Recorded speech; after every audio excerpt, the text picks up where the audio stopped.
Hello, welcome to this episode of Just the Dis. My name is Brian, and we talk about Blu-rays here. And for this episode, we are going to talk about some Vinegar Syndrome Partner Labels. I talked about some of them in my January unboxing, but I've got a whole bunch of stuff that I haven't even had a chance to go through. There's so much of it. And so I just wanted to talk to you guys about some of the stuff I've gotten and just, bring your attention to it. Just let you know that these labels are plentiful and there's a lot happening. And so I've got probably like 7 or 8 here that I'm going to talk about. First one is Arabato, and this is the slipcase. This one is from Altered Innocence. I gotta keep track of everything. So this is an older one. This came out late last year, but I just picked it up, and it is a horror movie deal that I know my friend Elric Kane is a big fan of, and it's at a brand new 4K restoration. I know this is just a cult item to meet all cult items for sure, and dimension-shattering blend of heroin, sex, and Super 8 is the final word on Cinemania. The towering feat of counterculture was the final feature of cult filmmaker and movie poster designer Ivan Zulita, a film without genre, and is Pedro Almodovar's favorite horror film. High praise indeed. Horror movie director Jose is adrift in a sea of doubt and drugs, and his belated second feature nears completion. His reclusive bubble is popped by 2 events. A sudden reappearance from an ex-girlfriend and a package from a past acquaintance, Pedro. A reel of Super 8 film. I always enjoy mysterious tapes, mysterious reels of film. That's always a good catalyst for stuff. An audio tape and a door key. From there, the boundaries of time, space, and sexuality are erased as Jose is once more sucked into Pedro's vampiric orbit. Together, they attempt the ultimate hallucinogenic catharsis through a Mobius strip of filming and being filmed. I can totally see why this is Alric's bag, based on that description.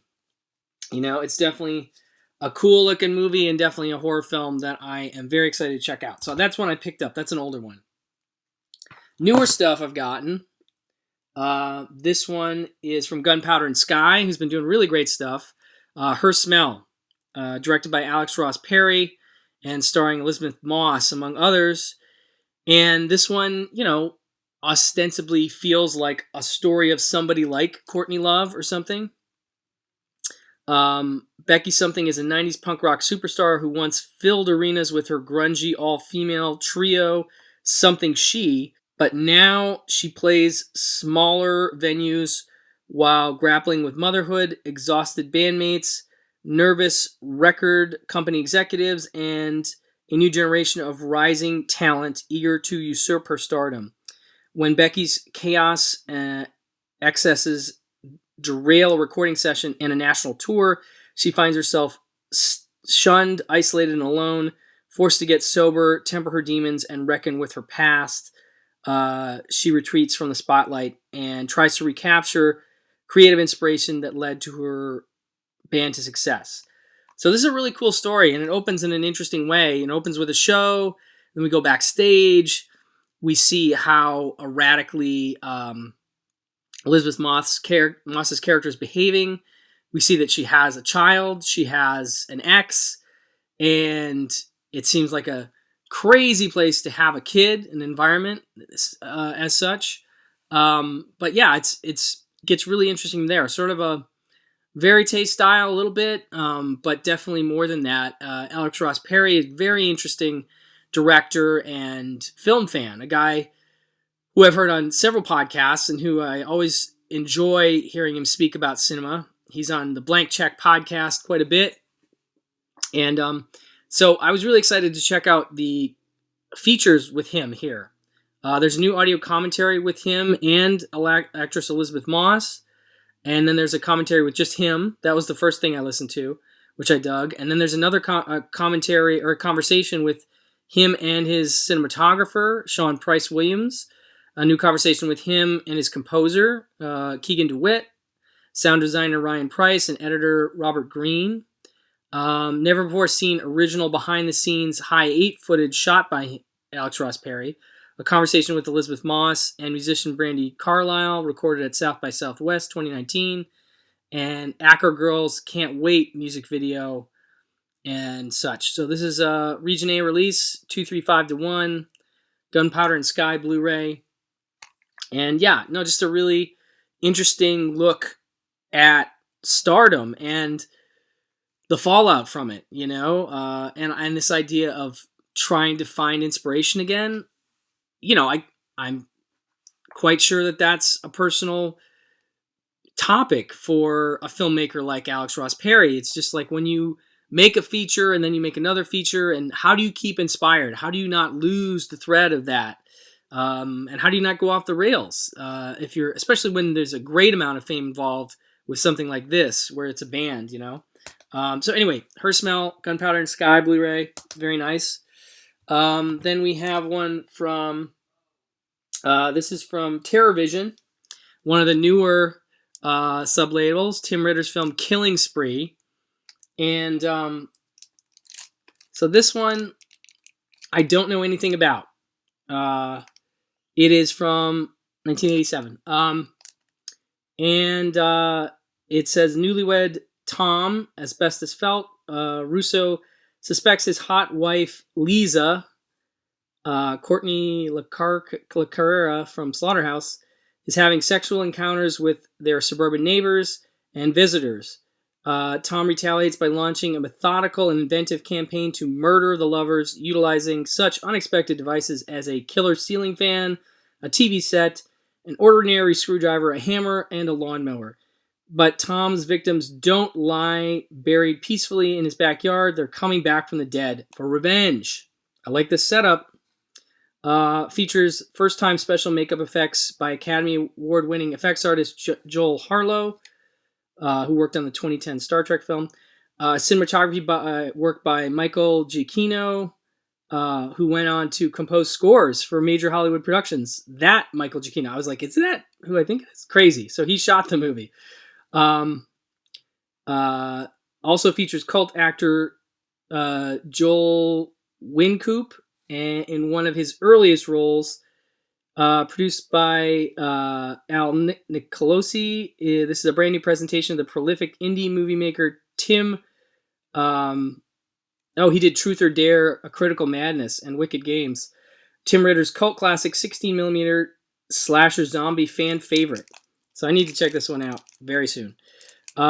Features brand new upscale transfer from the 1987 1-inch video negative transfer. Fully denoised and color grain corrected. So obviously we're not getting it from the actual 16mm. We're getting it from a tape master, which I guess must be the best available. There is a new audio commentary with director Tim Ritter. There is a new interview with Asbestos Felt and Tim Ritter, moderated by Larry Treadway. New extensive stills gallery, never before seen photos and commentary from Ritter. All new documentary on the making of Killing Spree, including interviews with cult star Joel D. Wynkoop, lead actress Courtney LaCarrera, producer, director, actor Alan Brown, directed by Brains on Film legend Professor Tread. And then new Terrorvision Killing Spree trailer, Blinded by Blood, making of Killing Spree, original 60-minute documentary from 1993. As well as a vintage 1994 radio promo with Herschel Gordon Lewis and Tim Ritter. So this one sounds like a blast. And Terrorvision sounds like one of the new partner labels to watch what they're doing, because this is a cool way to go. So that's Killing Spree. Next we have from Utopia, who has been doing a lot of great stuff. We have El Planeta. And this one, it says, upon returning to her hometown in post-crisis Spain, London designer Leonore connives with her widowed mother, Maria, to escape impending eviction. The mother-daughter duo bring a new definition to the term con artist where grifting becomes synonymous with and essential to daily life. Through transactions large and small, the two become steeped in an illusory reimagining of extravagance and fame, a laugh-out-loud piece of absurdism from Thrillist, that's a comment, from artist-turned-filmmaker Amelia Ullman, and official selection of the 2021 Sundance Film Festival, New Directors, New Films festivals. El Planeta is a supremely confident and winning feature film debut. So this is a first film. Unfortunately, not much in the way of features. You just have the trailer, blooper reel, a booklet, and a photo gallery. But this sounds intriguing. And one of the sort of specialties of Utopia has been sort of small-scale indie dramas. They've done some really interesting stuff from the beginning with this type of film. So I love their focus on newer cinema, and this one sounds very intriguing. So definitely Utopia, another one to keep an eye on. Next we have one from Saturn's Core, audio and video. This one is called Sinister, Sinistre. And that's a great cover there, for sure. Let's see if I can talk about this one. Three petty criminals attempt a botched armed robbery, which culminates in a bloody shootout, leaving only the getaway driver, Simon, unscathed. The wounded felons decide to hole up in an isolated abandoned house deep within the forest while awaiting a rendezvous with their co-conspirator, Lisa.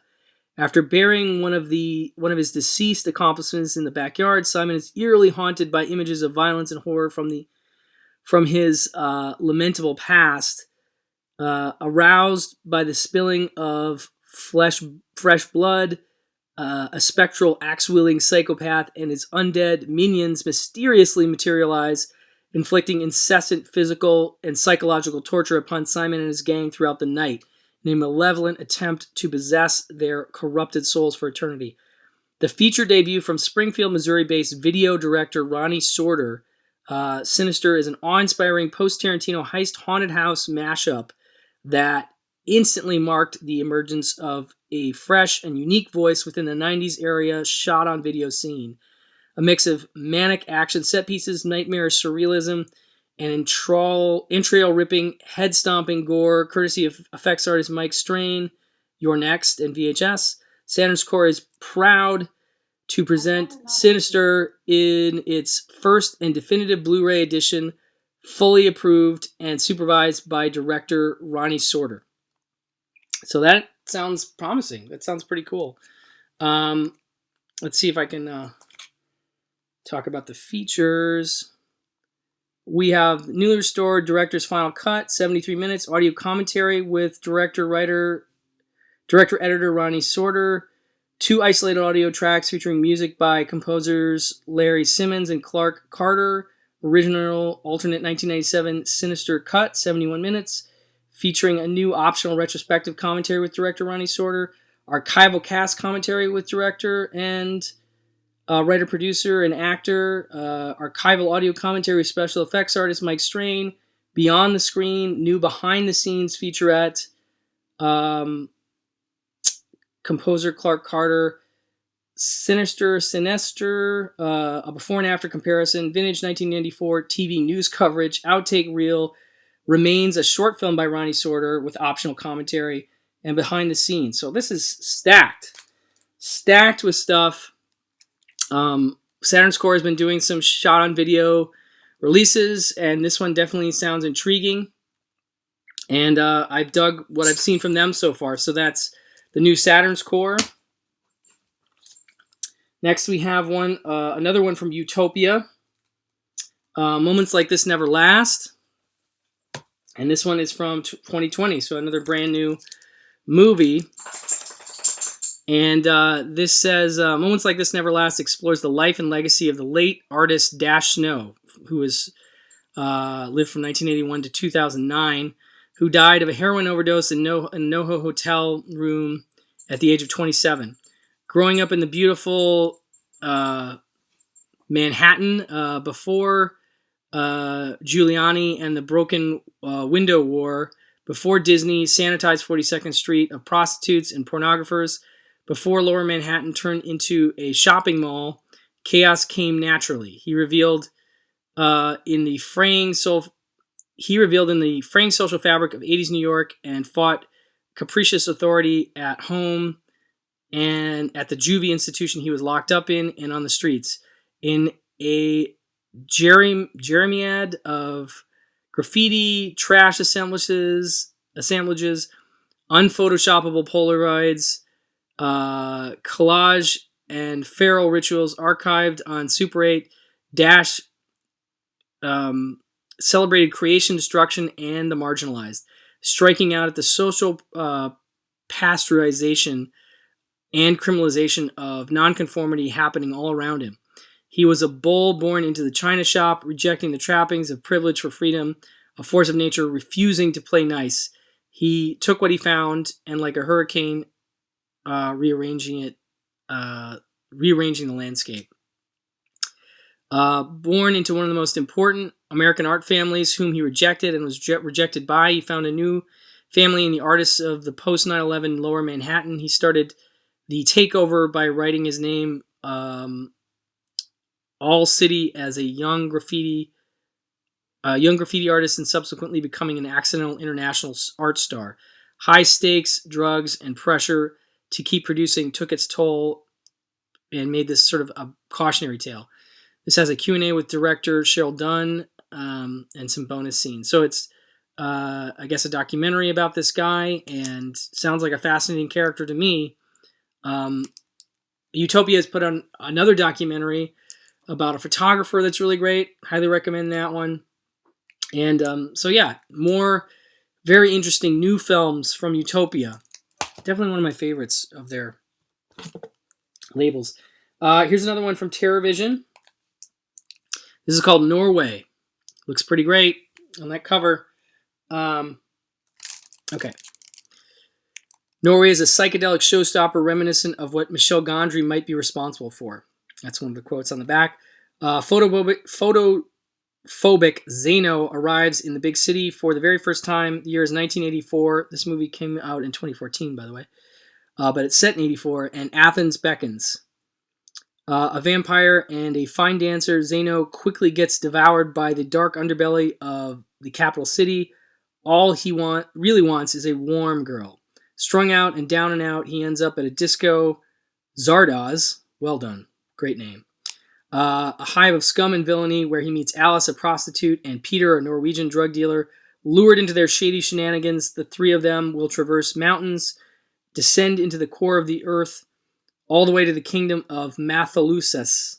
I didn't say that right. Norway puts on shiny new shoes, dances the night away with colorful scoundrels, and only bites when absolutely necessary. Norway descends upon the Mediterranean. So this has a music video, an interview with director Yannis Velslemis, commentary track with director Yannis, behind-the-scenes footage, behind-the-scenes photo gallery, Greek language with English subtitles. So this is a foreign film, but it sounds pretty crazy. Vampires and craziness. So that's another one from Terrorvision to keep an eye on. Definitely curious about what they're doing. Next up, I have another Saturn's Core release. This one is called Savage Harvest, and I love that cover too. Sort of a demon-looking dude reaching up, trying to grab a woman who's climbing up some stairs. And yeah, the back looks good too. Determined to atone for their suffering brought upon his people during the Trail of Tears, a Cherokee elder engaged in dark magic to summon an ancient demon entity known as Rutlawkub. When the tribe awoke to find their beautiful, bountiful harvest turned into rows of useless stone, they buried the elder in the fields beneath a pile of cursed rocks, each of which bore the mark of a different bestial demon. After a flood causes the stones to resurface, 6 teenagers camping on the burial site unsuspectingly unleash the demonic forces.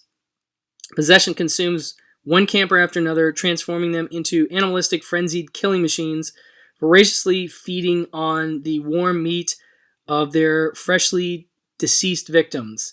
As the body count grows, only the timid Mickey is left to unlock the riddles left behind by the elders and do battle with the vengeful demon Retlokub. Now only bloodshed, violence, and terror grow in these darkened fields, and tonight the harvest begins. St. Louis, Missouri-based writer-director Eric Stans made major waves in the underground with this ambitious Native American-themed Evil Dead-style demonic possession romp, filmed against the backdrop of the Great Flood of 1993, a real-life debilitating disaster that devastated parts of the American Midwest.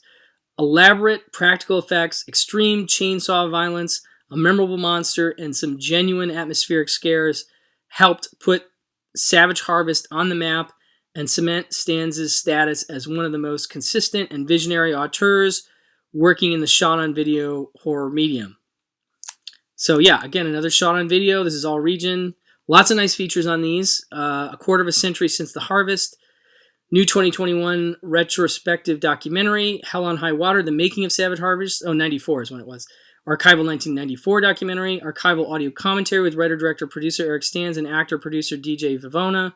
Archival audio commentary with associate producer Jessica Wyman and actors Ramona Midget and Rebecca Kennebeck. Archival music videos directed by Eric Stans' Wicked Pixel Camera Trailer Vault, and so forth. So that is another from Saturn's Core, Savage Harvest. Then we have this one, I'm not going to say the title out loud, by Peter Vack. A-holes. From the mind of Peter Vack, this is from Circle Collective. From the mind of Peter Vack, we follow the story of Ada and Aaron, two young recovering addicts who meet in their psychoanalyst's office, fall in love, relapse on poppers, and become the biggest a-holes in New York City, winner of the first ever Adam Yauch of the Beastie Boys Hornblower Award at South by Southwest in 2017, and dubbed by the critics as one of the most disgusting movies ever made, a surreal comedic masterpiece, the cinematic equivalent of getting a face tattoo, the first authentic cult movie of the millennial generation, the kind of art that many others wouldn't even dare to make, and 74 minutes of insane joy. This film is a debaucherous romantic comedy of excess for the a-holes in all of us. And this features an archival video commentary, a new audio commentary with writer-director Peter Vack and actors Betsy Brown and Jack Dunphy, new audio commentary with Peter Vack and actor Betsy Brown, new interview with Ron Brown and Jane Brown, parents of writer-director Peter Vack, child psychology short film directed by Ron Brown, starring Peter Vack and Betsy Brown. So lots of nice features on this one from Circle Collective. And then this last one is also from Saturn's Core, and I can't remember if I've talked about it or not. It is called Sorority Slaughter, but I figure if I have, nice to highlight it again anyway. Okay, so this one, let's see if I can actually still. Okay. An innocent college prank turns deadly when a bevy of beautiful sorority girls accidentally shoot and kill their voyeuristic, Satan-worshipping neighbor Hugo. But is he really dead? See what horrible fates await each member of the sorority when Hugo mysteriously returns from the grave, seeking human sacrifices to sustain his eternal life. The innocent Kim quickly becomes the object of Hugo's demented obsession, and once he selects her as his ideal bride for his evil demonic master Radu. A benchmark for Gary Whitson and his New Jersey-based shot-on-video custom movie Wave Productions. Wave Productions, of course, the subject of that first documentary that Saturn's Core put out. Mail Order Murder, I think it's called. So this is, I guess, one of their productions, so that's cool. Sorority Slaughter is a bewildering kaleidoscope of graphic gore, extraneous subplots, leering nudity, and most inexplicably prolonged car washing scenes in cinema history.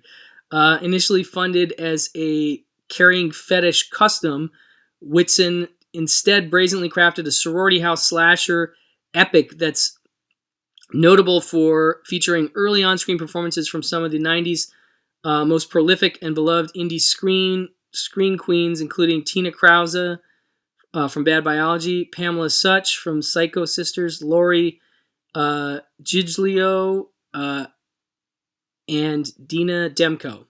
Saturn Score is elated to present the Blu-ray debut of Wave's Sorority Slaughter, culled from the original SVHS master, in addition to Whitson's brain-melting sequel, Sorority Slaughter 2 from 97, which reunites the bulk of the original cast. So you get 2 movies on this for the price of 1. And in terms of features, we have a new transfer from the master tapes, audio commentary with stars Laura Giglio and Dave Castiglione, moderated by Ross Snyder of Saturn Score, Sorority Girl Murderer, an alternate cut of Sorority Slaughter, incorporating new footage shot in 2012. Vintage cable access interview with co-director Gary Whitson, Sal Longo, and FX artist Avon Warren. Deleted scene featuring a vintage introduction by actress Tina Krause. Bonus movie, I mentioned that already, and so forth. So that is Sorority Slaughter, and that will do it for this little rundown of Vinegar Syndrome Partner Labels. So I do recommend that you check out vinegarsyndrome.com and you go to the Partner Labels tab at the top, and you can access any of these separate labels and see all of what they're doing at any given time, and they're doing a lot. With the addition of the partner labels that I talked about in the Vinegar Syndrome January unboxing, there's so much to keep track of. It's overwhelming. So I do recommend checking that tab every month around the first of the month and seeing what's been announced, because there's going to be so much coming. It's going to be impossible to stay on top of everything, and let alone get everything. So I just wanted to throw these out to let you know they're available currently from vinegarsyndrome.com. And yeah, partner labels all the way, baby. Gotta love them. Thank you so much for your time. Thank you for watching or listening. And I will talk to you soon. Bye-bye.